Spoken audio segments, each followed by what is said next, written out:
السلام علیکم ورحمۃ اللہ وبرکاتہ۔ پہلے کیا تھا، میں قرآن کریم لے کے بیٹھا کرتا تھا، تو اس میں صرف آیت کریمہ پڑھوں یا اس کا ترجمہ پڑھوں، اس پہ دو چار باتیں جو آتی تھی میں کرتا تھا۔ تو مجھ سے لوگوں نے بتایا کہ تو ایسا کرتا ہے تو ایک کام کر، موبائل میں ہی کیوں نہیں تفسیر مبارکہ، حدیث مبارکہ میں بہت دنوں سے لوڈ کر کے رکھا ہوں، پڑھتا رہتا تھا۔ بولے تفسیر مبارکہ لوڈ کر، اس میں بہت ایسی چیزیں تجھے ملے گی، تجھے بات کرنے میں بھی لذت ملے گی، پڑھنے میں لذت ملے گی، اب بات کرے گا تو لوگوں کو انشاءاللہ ان کے دل کو چھو جائے گی۔ تو کل میں بیٹھا اپنی بیٹی کو پڑھا رہا تھا، تو الفجر کی وہ پڑھ رہی ہے الف لام میم۔ میں بولا بیٹی مدرسے میں تو اپنا جو سبق ہو وہ پڑھا کر، گھر پہ اما پارا تھا، اما پارا پہ اگر تو پڑھنا تیری رفتار بن گئی تو انشاءاللہ تو کامیاب ہو جائے گی۔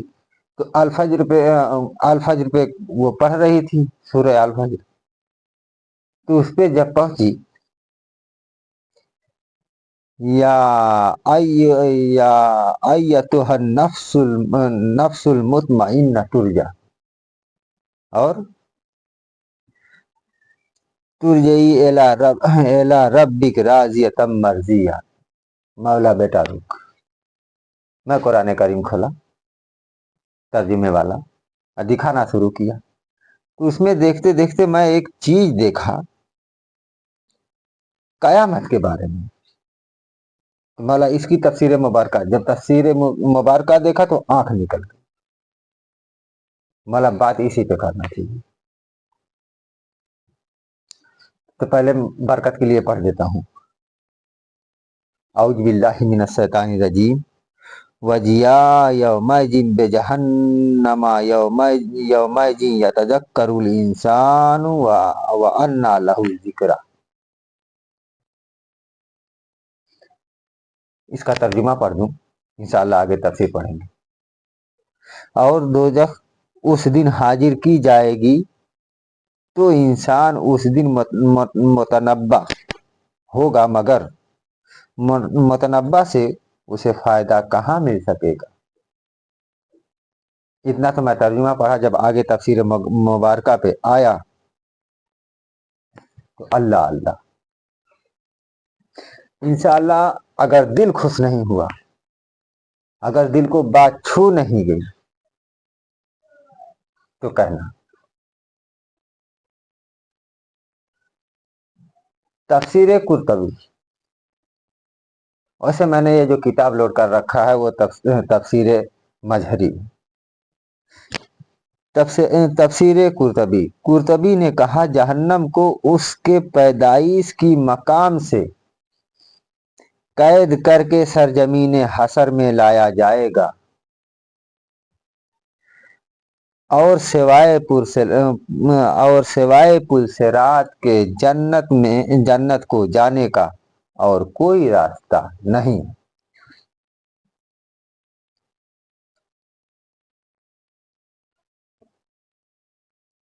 جہنم لائی جائے گی اور اس کے اوپر سے پلصراط وہ راستہ بنایا جائے گا، جو ہم نے اپنے علماء کرام کے بیانوں میں سنا ہے کہ بال سے بھی زیادہ باریک ہوگا، تلوار سے زیادہ دھار اس میں ہوگی۔ چلانے والا رب ہے۔ اب میں عقل کا گھوڑا یہاں دوڑا نہیں سکتا، جیسے وہ دھرتی پہ چلایا ویسے وہ پلصراط پہ سے بھی چلائے گا، گزارے گا۔ اور جو سب سے مزے کی بات ہے وہ یہاں ہے، ابو نعیم نے کعب کا قول نقل کیا ہے کہ قیامت کا دن ہوگا اور ملائکہ اتر کر قطار در قطار ہو جائیں گے اللہ کے حکم سے،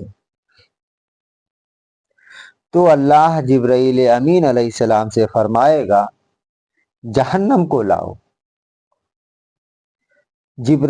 جبرائیل امین علیہ السلام جہنم کو 70,000 لگاموں سے جکڑے ہوئے لائیں گے۔ 70,000 اس میں لگی ہوں گی، تو ہر لگام پہ ایک ایک فرشتہ اگر ہوگا تو 70,000 فرشتے تو یوں ہی ہو گئے۔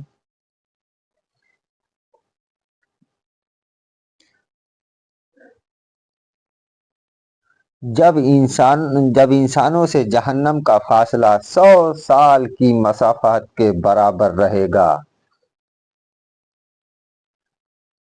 تو جہنم ایک سانس لے گی جس سے مخلوق کے دل اڑنے لگیں گے۔ ابھی 100 سال کی دوری ہے، جب ایک سانس جہنم لے گی تو انسانوں کے دل اڑنے لگیں گے۔ کیسے؟ گھبراہٹ سے۔ اور پھر دوبارہ سانس لے گی تو دل اچھل کر حلق تک آ جائیں گے، یعنی منہ کے بل دل نکلنے کو ہوں گے، صرف ڈر اور گھبراہٹ سے نہیں، اپنی کرتوت سے، جو ہمارا اعمال ہے۔ پھر کسی کے حواس درست نہیں رہیں گے، ہر شخص گھبرائے گا، یہاں تک کہ حضرت ابراہیم علیہ السلام عرض کریں گے کہ اپنی خلقت کا واسطہ میں صرف اپنی جان کے بچاؤ کی تجھ سے درخواست کرتا ہوں۔ کس سے؟ اللہ رب العزت سے۔ ابراہیم علیہ السلام جیسا اولو العزم پیغمبر صرف اپنی جان کی بھیک مانگ رہا اس دن۔ حضرت موسیٰ علیہ السلام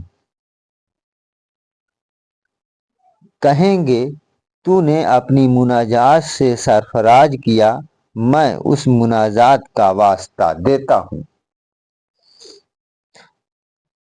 کون سا مناجات؟ وہی کوہ طور پہ اللہ رب العزت جو کلام کرتا تھا۔ حضرت عیسیٰ علیہ السلام عرض کریں گے تو نے مجھے عزت عطا فرمائی، تیرے کرم کا واسطہ میں اپنی ذات کے لیے تجھ سے درخواست کرتا ہوں، اپنی ماں مریم کے لیے بھی عرض نہیں کرتا۔ یہ حشر کا میدان، یہ حساب و کتاب کا دن۔ ابھی تو جہنم 100 سال کی مسافت کے دوری پر ہے، انسانوں کا دل باہر آنے کو ہے۔ یہ میں نہیں کہہ رہا۔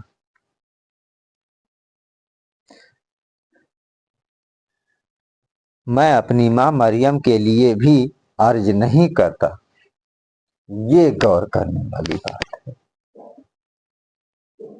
جس میدان محشر میں بھائی بھائی سے بھاگ رہا ہوگا، بیٹا باپ سے بھاگ رہا ہوگا، ماں باپ کا خیال بھی نہیں ہوگا، کسی کی پرسش اس دن سوچے گا بھی نہیں، انسان کسی کے بارے میں نہیں سوچے گا۔ اب کہاں سے سوچے گا؟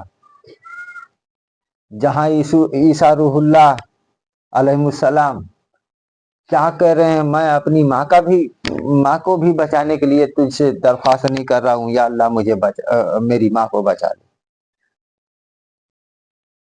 پھر حضرت محمد مصطفیٰ صلی اللہ تعالی علیہ وسلم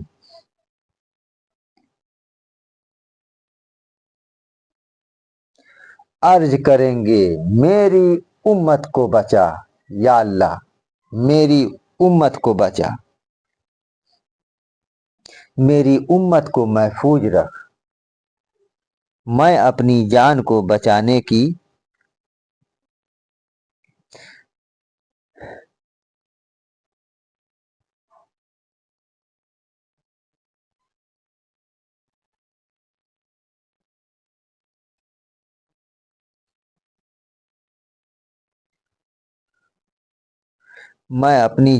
بچانے کی بھی تجھ سے درخواست نہیں کرتا۔ اللہ فرمائے گا تیری امت کے اولیاء کے لیے نہ خوف ہے